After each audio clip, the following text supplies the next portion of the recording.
Inexorablement du terrain, 821 millions de personnes souffrent d'insécurité alimentaire. C'est ce que révèle le nouveau rapport de l'Organisation des Nations Unies.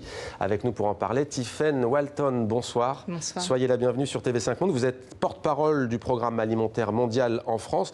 Alors ce dernier rapport souligne donc que pour la troisième année consécutive, nous avons de mauvais chiffres. Pourtant, des décennies avant, ça se passait plutôt bien, si l'on peut dire, et en tout cas dans l'autre sens. Comment expliquez-vous cette mauvaise tendance ?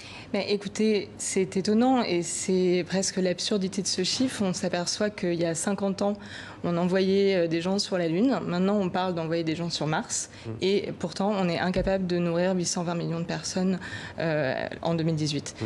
Cette tendance, elle s'explique par le fait qu'il y a des différentes raisons souvent très imbriquées, à savoir les conflits qui malheureusement continuent de sévir, et bien qu'ils baissent depuis une cinquantaine d'années, ils continuent à sévir dans différentes parties du monde. Là, vous parliez du Congo à l'instant, et bien justement c'est un pays qui malheureusement souffre encore beaucoup des conflits, le Yémen, mais on a aussi le problème du changement climatique. Les phénomènes climatiques sont de plus en plus violents, de plus en plus fréquents, et ils ont un impact terrible sur les stocks de nourriture et sur les problèmes sur les récoltes, et ils abîment énormément les moyens de production. D'ailleurs, on le sait notamment au Mali, entre Dogon et Paul, entre éleveurs et agriculteurs, source de tensions.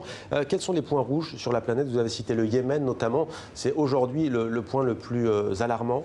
C'est un des points les plus alarmants. C'est effectivement une crise humanitaire terrible, mais malheureusement, il y a beaucoup d'autres points sur la planète où on a des urgences. Alors, il y a la question des urgences, mais aussi la question de la malnutrition plus globale, sur laquelle on peut revenir également.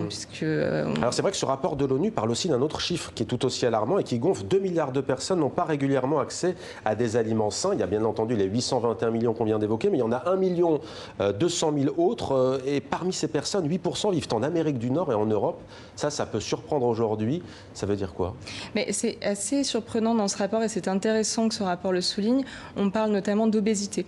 On s'imagine que l'obésité, c'est pas une forme de malnutrition, et pour autant ça l'est, puisque c'est pas qu'il y a des gens qui mangent pas assez et d'autres qui mangent trop, c'est qu'il y a des gens qui malheureusement dans des économies qui ont des problèmes de ralentissement, etc. Par exemple, même à des pays qui se développent. Exactement. Les gens ont tendance à se tourner vers une alimentation moins chère, plus grasse et plus riche en sucre. Alors, ce recul, donc aujourd'hui, vous inquiète. Vous, au programme alimentaire mondial, comment faites-vous face concrètement? Nous, on intervient sur plusieurs fronts. On intervient sur le front des urgences. Vous parliez du Yémen, on a d'autres grandes urgences, le Sud-Soudan, le Congo et d'autres encore.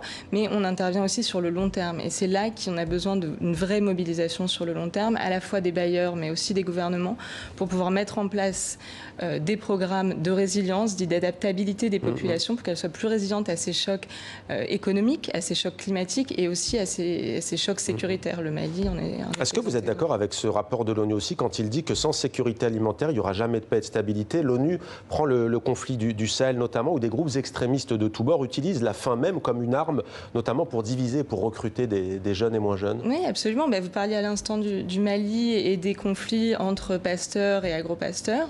Effectivement, la faim nourrit le conflit et le conflit nourrit la faim. C'est tout à fait vrai. Merci beaucoup Tiffaine Walton, porte-parole du programme alimentaire mondial en France. Merci à vous.